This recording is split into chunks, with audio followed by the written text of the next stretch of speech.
LIC అనే ఈ 3 అక్షరాల పేరు కలిగిన సంస్థతో మన దేశంలోని ప్రతి ఒక్క కుటుంబం ఏదో ఒక విధంగా సంబంధం కలిగి ఉంది అనడంలో సందేహం లేదు.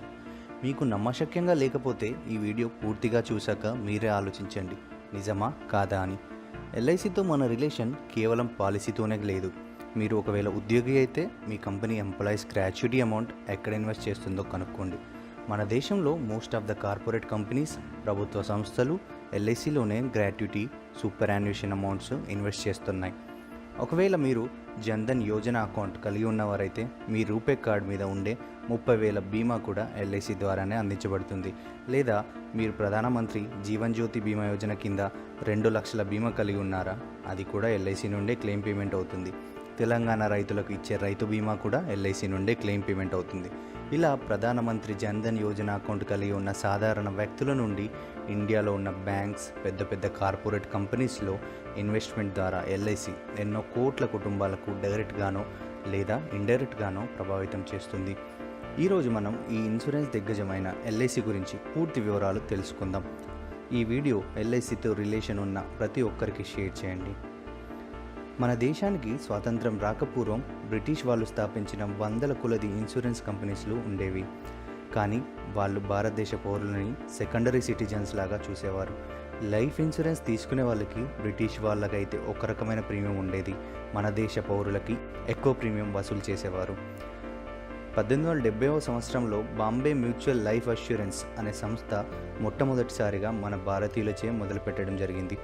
మన దేశ ఇన్సూరెన్స్ కంపెనీలు వచ్చినా కూడా ఓవరాల్గా రెగ్యులేషన్ బ్రిటిష్ ప్రభుత్వంది అవ్వడం వల్ల ప్రీమియం రేట్లను క్రమబద్ధీకరించలేకపోయారు.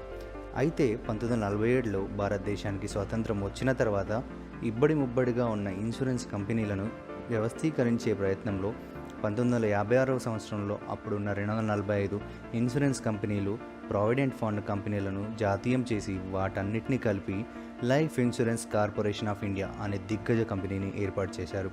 ఇప్పటికీ 65 సంవత్సరాలు అవుతున్నా కూడా లైఫ్ ఇన్సూరెన్స్ రంగంలో అగ్రగామిగా కొనసాగుతుంది. మన దేశంలో ఏదైనా పేపర్ని ఫోటోకాపీ తీయాలంటే జిరాక్స్ తీయండి అంటాం. కానీ జిరాక్స్ అనేది ఒక కంపెనీ పేరు, యాక్చువల్గా దాన్ని ఫోటోకాపీ అని పిలవాలి. అలాగే మన దాంట్లో చాలామంది నీకు ఇన్సూరెన్స్ ఉందా అని అడగరు, నీకు ఎల్ఐసి పాలసీ ఉందా అని అడుగుతారు. అంతలా భారతదేశంలోని గ్రామాల్లో కూడా ఎల్ఐసి తమ సేవల ద్వారా కీర్తి గడించింది. ప్రతి గ్రామంలో డాక్టర్ ఉంటాడో లేడో తెలియదు, కానీ ఎల్ఐసి ఏజెంట్ అయితే ఖచ్చితంగా ఉంటాడని ఒక నానుడిలా మారిపోయింది.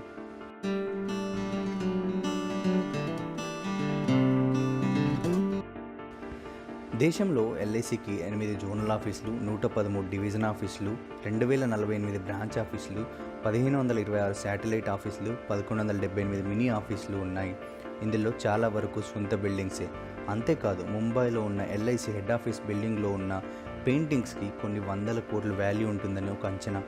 చెన్నైలో ఉన్న ఎల్ఐసి బిల్డింగ్ 15 ఫ్లోర్స్ 177 ఫీట్ల ఎత్తుతో చెన్నైలోనే టాలెస్ట్ బిల్డింగ్గా ఉండేది. ఇలా ఎన్నో పెద్ద పెద్ద సిటీస్లో మంచి మంచి ఏరియాస్లో వందల బిల్డింగ్స్ ఉన్నాయి ఎల్ఐసికి. తాము వాడే బిల్డింగ్స్ కాకుండా బయట రెంట్కి కూడా ఇచ్చి సంవత్సరంలో 300 కోట్ల పైచిలకు రెంట్ల ద్వారా ఆదాయం సమకూర్చుకుంటుంది. దేశంలో ఉన్న మిగతా 23 లైఫ్ ఇన్సూరెన్స్ కంపెనీల ఏజెంట్లందరినీ కలిపితే 10 లక్షలు ఉంటే కేవలం ఒక ఎల్ఐసికి ఉన్న ఏజెంట్ల సంఖ్య 12 లక్షల పైచిలుకు. ఇక ఎల్ఐసిలో ఉన్న వ్యక్తిగత పాలసీ హోల్డర్ల సంఖ్య 31 కోట్లకు పైనే. దేశాల జనాభా ఆధారంగా చూస్తే కేవలం చైనా, ఇండియా, యుఎస్ఏలు మాత్రమే ఎల్ఐసి పాలసీ హోల్డర్ల సంఖ్య కంటే ఎక్కువ జనాభా కలిగి ఉన్నాయి. అంటే జనాభా పరంగా చూస్తే ఎల్ఐసి ప్రపంచంలోనే 4వ అతిపెద్ద దేశం అవుతుంది.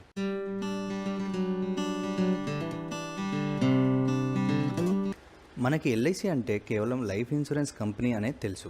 ఎల్ఐసి ఇతర రంగాల్లో కూడా తన సబ్సిడరీ కంపెనీల ద్వారా బిజినెస్ చేస్తుంది. ఎల్ఐసి హెచ్ఎఫ్ఎల్ పేరుతో ఇండియాలోని 2వ అతిపెద్ద ప్రైవేట్ హౌసింగ్ ఫైనాన్స్ కంపెనీగా ఉంది. ఎల్ఐసి మ్యూచువల్ ఫండ్స్ పేరుతో అసెట్ మేనేజ్మెంట్ కంపెనీ కూడా ఉంది. ఎల్ఐసి కార్డ్స్ అనే కంపెనీ ద్వారా ఎంప్లాయీస్, ఏజెంట్స్, పాలసీ హోల్డర్స్కి లైఫ్ టైం ఫ్రీ క్రెడిట్ కార్డ్స్ని అందిస్తుంది. ఎల్ఐసి పెన్షన్ ఫండ్ ద్వారా ఎన్పిఎస్ లాంటి ఫండ్స్ని మేనేజ్ చేస్తుంది. అంతేకాకుండా రీసెంట్గా ఐడిబిఐ బ్యాంకులో కూడా 51% వాటా కొనడం ద్వారా ఇప్పుడు ఆ బ్యాంకులో మేజర్ షేర్ హోల్డర్గా మారింది. ప్రస్తుతం ఎల్ఐసి చైర్మనే ఈ బ్యాంక్ కూడా చైర్మన్గా ఉన్నారు. ఎల్ఐసి బ్యాంకులో వాటా కొనకముందు ఈ బ్యాంకులో ఎన్నో ఎన్పిఎస్తో నష్టాలలో కూరుకుపోయింది. కానీ ప్రస్తుతం లాభాల బాటలో నడుస్తుంది. ఎల్ఐసి కేవలం మన దేశంలోనే కాదు, ఇతర దేశాల్లోనూ మన దేశ ఖ్యాతిని విస్తరిస్తుంది. ఎల్ఐసికి Bangladesh, Sri Lanka, Saudi Arabia, Bahrain, Singapore, UK, Canada, Nepal, Mauritius, Fiji లాంటి దేశాల్లో కూడా తమ సబ్సిడరీస్ ద్వారా లేదా జాయింట్ వెంచర్ల ద్వారా తమ సేవలను అందిస్తుంది. ఫ్రెండ్స్, ఈ వీడియోలో నెక్స్ట్ సెక్షన్లోకి వెళ్ళే ముందు ఈ వీడియో చేయడానికి మేము పెట్టిన ఎఫర్ట్స్ మీకు నచ్చినట్టయితే కనుక వీడియోని లైక్ చేయండి, మీ ఫ్రెండ్స్తో షేర్ చేయండి.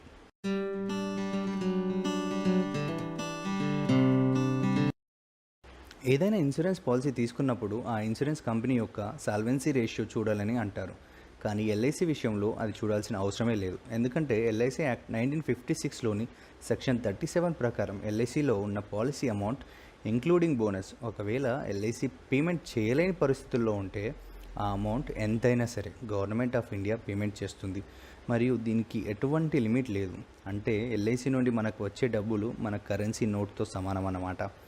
మీరు కరెన్సీ నోట్ మీద చూస్తే I promise to pay the bearer the sum equal to అని ఆర్బీఐ గవర్నర్ సంతకం ఉంటుంది.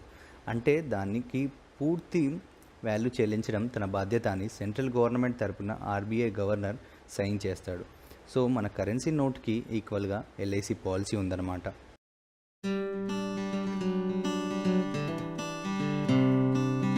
1956లో కేవలం 5 కోట్ల మూలధనంతో మొదలైన ఎల్ఐసి ఇప్పుడు ప్రతి సంవత్సరం 50,000 కోట్లకు పైన సర్ప్లస్ని సంపాదిస్తుంది. దీంట్లో 95% పాలసీ హోల్డర్లకు బోనస్ రూపేణ పాలసీలలో జమ చేస్తుండగా మిగతా 5% సెంట్రల్ గవర్నమెంట్కి పేమెంట్ చేస్తుంది.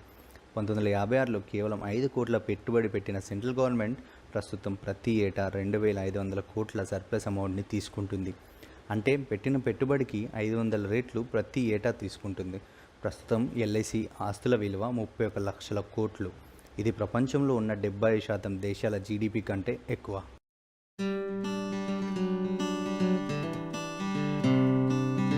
మన దేశానికి ఎప్పుడు ఫండ్స్ అవసరమైన ప్రభుత్వాలకి ఎల్ఐసియే తమ అమ్ములపుది. Railways, roads, highways, port development, electricity, drinking water projects, ఇలా ఎలాంటి ప్రాజెక్ట్స్ అయినా ఎల్ఐసి ఇన్వెస్ట్మెంట్ ఉంటుంది.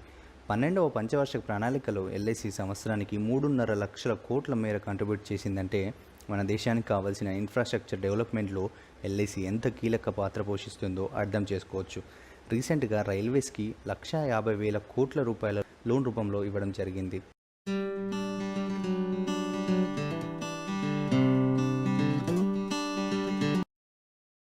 రెండు 2020-21 ఆర్థిక సంవత్సరంలో ఎల్ఐసి కేవలం షేర్ మార్కెట్ నుండి 37,000 కోట్ల లాభాన్ని సాధించింది. ఈ కరోనా కాలంలో అయినా ఇంత పెద్ద మొత్తంలో ప్రాఫిట్ రావడానికి గల కారణం ఎల్ఐసి యొక్క 1,000 కోట్ల ఇన్వెస్ట్మెంట్లే. మన దేశంలోనే డొమెస్టిక్ ఇన్స్టిట్యూషనల్ ఇన్వెస్టర్లో ఎల్ఐసియే పెద్దది. అందుకే మీరు ఏ రంగంలోని కంపెనీస్ని చూసినా ఎల్ఐసి యొక్క షేర్ హోల్డింగ్ ఉంటుంది. ఫర్ ఎగ్జాంపుల్, సాఫ్ట్వేర్ సెక్టార్లో చూసుకుంటే దేశంలో అతిపెద్ద సాఫ్ట్వేర్ కంపెనీ అయిన టీసీఎస్లో 3.89% షేర్ హోల్డింగ్ కలిగి ఉంది. అంతేకాకుండా ఇన్ఫోసిస్లో 5.87%, విప్రోలో 3.7% కలిగి ఉంది. ఇండియాలో ఉన్న చాలా బ్యాంక్స్లో ఎల్ఐసి షేర్ హోల్డింగ్ కలిగి ఉంది. అంతేకాదు ఎస్బీఐ, యాక్సిస్ బ్యాంక్ లాంటి పెద్ద పెద్ద బ్యాంక్స్లో బోర్డు మెంబర్గా కూడా ఉంది.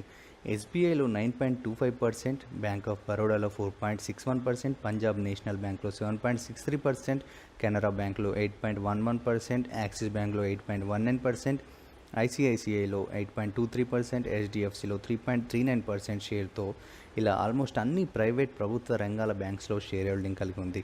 ప్రభుత్వ ఆయిల్ కంపెనీలైన బీపీసీఎల్లో 5.66%, హెచ్పిసిఎల్లో 2.08%, ఐఓసిఎల్లో అంటే ఇండియన్ ఆయిల్లో 7.68% వాటా కలిగి ఉంది. ఇక మీరు వాడే వెహికల్స్ కంపెనీలో కూడా ఎల్ఐసి షేర్ కలిగి ఉంది. హీరో మోటోకార్ప్లో 7.42%, అశోక్ లేలాండ్లో 1.36%, ఐచర్ మోటార్స్లో 1.56%, టీవీఎస్ మోటార్స్లో 6.46%, బజాజ్ ఆటోలో 7.95%, మారుతి సుజుకీలో 4.95%. అంతేకాదు మనం ఇంజిన్స్లో వాడే క్యాస్ట్రల్ ఇంజిన్ ఆయిల్ కంపెనీలో కూడా 11.32% షేర్ని కలిగి ఉంది.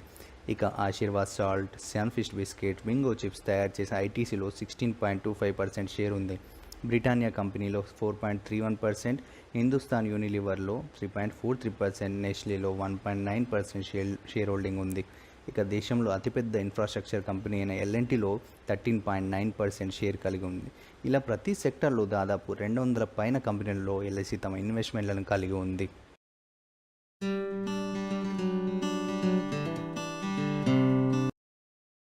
ఇన్సూరెన్స్ సెక్టార్లో ప్రైవేట్ సంస్థలకి పర్మిషన్ ఇచ్చినప్పుడు ఇక ఎల్ఐసి పని అయిపోయింది అని అందరూ అన్నారు. కానీ ఇప్పటికి 21 సంవత్సరాలైన లైఫ్ ఇన్సూరెన్స్లో ఎల్ఐసి మార్కెట్ షేర్ 70% పైనే ఉంది. అంటే ఇంకా మిగతా 23 ప్రైవేట్ ఇన్సూరెన్స్ కంపెనీల మార్కెట్ షేర్ మొత్తం కలిపితే కూడా 30% మాత్రమే. ప్రపంచంలో ఏ ప్రభుత్వ రంగ సంస్థ అయినా ప్రైవేట్ సంస్థల ఎంట్రీ అయిన 21 సంవత్సరాల తర్వాత కూడా మార్కెట్లో సింహభాగం కలిగలేదేమో. ఎయిర్ ఇండియా, బిఎస్ఎన్ఎల్ లాంటి ప్రభుత్వ సంస్థల పరిస్థితి ఏమైందో మనం చూసాం. అయితే ఎల్ఐసి సక్సెస్కి ఎన్నో కారణాలు ఉన్నాయి. అందులో మొట్టమొదటిది aggressive marketing. LIC unique marketing style తమ సక్సెస్కి ప్రధాన కారణం. రీసెంట్గా హిందూ బిజినెస్ లైన్ మీడియా సంస్థ అధినేత ఎల్ఐసి చైర్మన్ ఎంఆర్ కుమార్ గారిని ఆహ్వానించి తమ మార్కెటింగ్ ఫోర్స్కి ఎల్ఐసి యొక్క మార్కెటింగ్ టిప్స్ తెలియజేయాలని కోరడం ఎల్ఐసి యొక్క అద్భుతమైన మార్కెటింగ్ మెకానిజం గురించి తెలుపుతుంది. ఎల్ఐసి మార్కెటింగ్ స్ట్రాటజీని ఇంప్లిమెంట్ చేయడంలో మార్కెటింగ్ ఫోర్స్ కీలక పాత్ర పోషిస్తుంది. ఎల్ఐసి యొక్క 12 లక్షల ఏజెంట్లు, డెవలప్మెంట్ ఆఫీసర్లు ఎల్లప్పుడూ పాలసీ హోల్డర్లకి అందుబాటులో ఉండి వాళ్ళకి సర్వీసింగ్ చేసి పెట్టడం, పాలసీ తీసుకున్నప్పటి నుండి క్లెయిమ్ పేమెంట్ వరకు మొత్తం పాలసీ హోల్డర్లకు ఎటువంటి ఇబ్బంది కలగకుండా చూసుకోవడం ఒక ఎత్తు అయితే, రూపాయి లంచం లేకుండా ₹1 రెవెన్యూ స్టాంప్తో లక్షల రూపాయల క్లెయిమ్స్ పేమెంట్ చేయడం అనేది ఎల్ఐసి నిజాయితీకి నిలువెత్తు నిదర్శనం. ఇలాంటి ఎన్నో గొప్ప విశేషాలు ఉండడం వల్లనే ఎల్ఐసి ఈ అనితర సాధ్యమైన రికార్డులను తిరిగి రాస్తుంది. ఇప్పటికైనా ఒప్పుకుంటారా? ఎల్ఐసి మన అందరి జీవితాన్ని డైరెక్ట్గానో ఇండైరెక్ట్గానో ప్రభావితం చేస్తుందని. ఫ్రెండ్స్, ఈ వీడియోలో మేము పెట్టిన ఎఫర్ట్స్ మీకు నచ్చినట్లయితే please like the video, share with your friends and subscribe to our channel. Thank you. జై హింద్.